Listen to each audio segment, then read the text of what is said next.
My name is Paul Sethi. I'm an orthopedic surgeon and sports medicine surgeon from Greenwich, Connecticut. Today I'll be talking about dermal augmentation for rotator cuff tears. I'm going to start this off with a case example. This is a 45-year-old active female who underwent rotator cuff repair 6 months prior to seeing me. She had an uneventful repair, she had an uneventful recovery, and was compliant with her rehabilitation.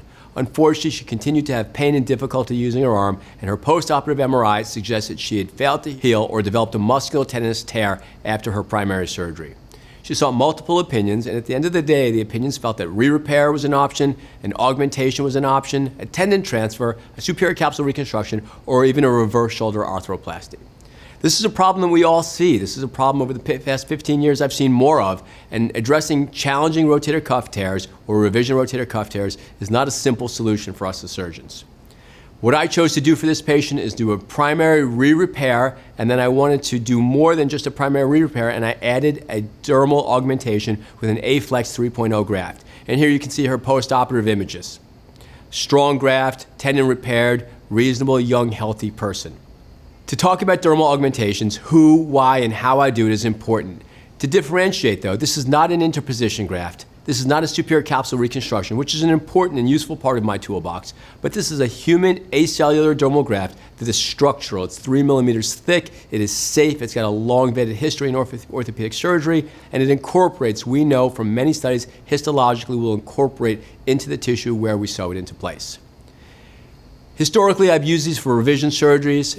I don't want to go into a surgery and repeat what the previous surgeon did and expect a different result. I've done a primary repair, I've done partial repairs, and I've augmented these repairs with success. As time has gone on, I think more about the first time is the best time, and that's really true for all of our surgeries. If we can get them right and get them to work on our first go-around, patients have the best outcomes. I recognize now that rotator cuffs with short stumps, with short tendon stumps, with poor mobility, cuffs that are retracted beyond the mid-humeral dome in the non-acute setting.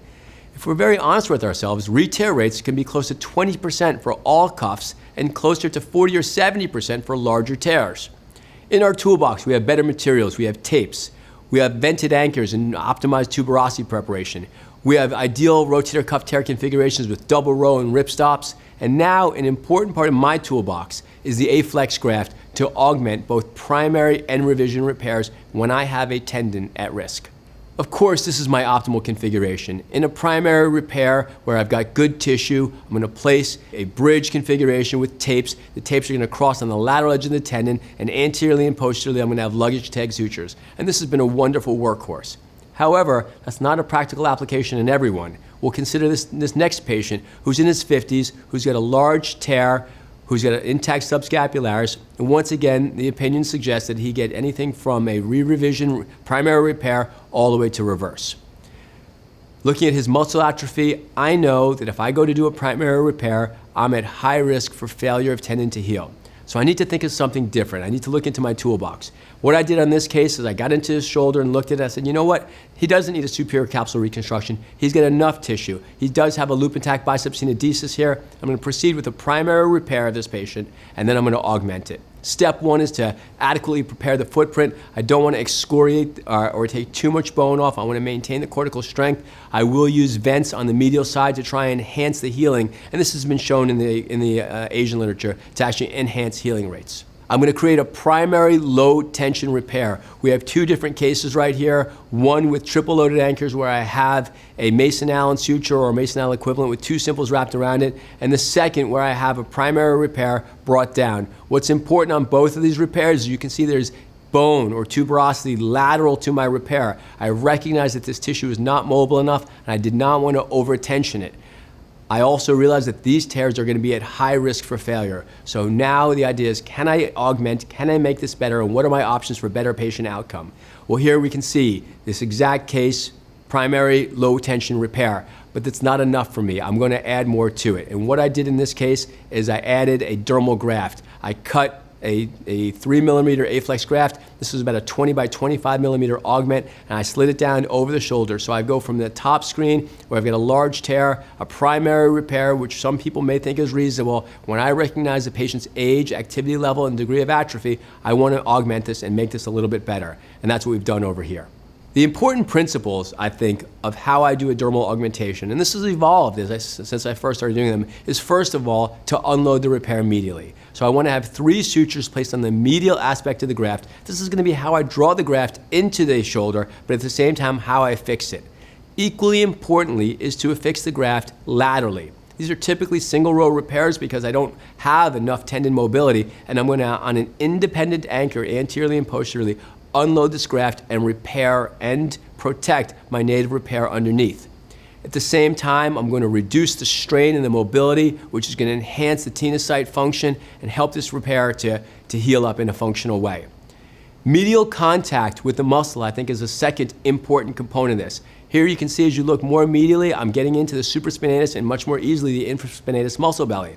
Here you can see on this postoperative MRI scan from a patient that I placed a dermal graft in 2 years before, if you look at the medial tendon, it is homogeneous, it is low signal, it does not have a lot of water content, and it is confluent. It is healed up, and that graft is truly incorporated in an effective fashion. So I think the incorporation with medial tendon is important.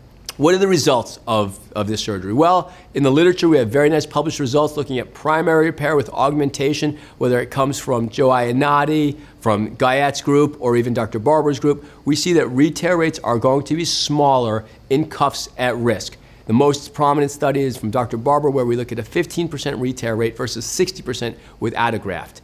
Similar studies have been done in revision surgery, and the results of revision surgery aren't as good in terms of re-tear rate, but nonetheless much more impressive with satisfactory patient outcomes.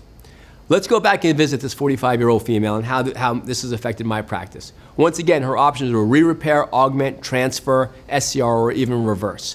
Well, here we can see her preoperative images on the left and then my results on the right. And at 2 years out, she's got an intact rotator cuff tear, she's got a normally functioning shoulder, she's got a PROMIS score of 50 and an ASS score in the high 90s.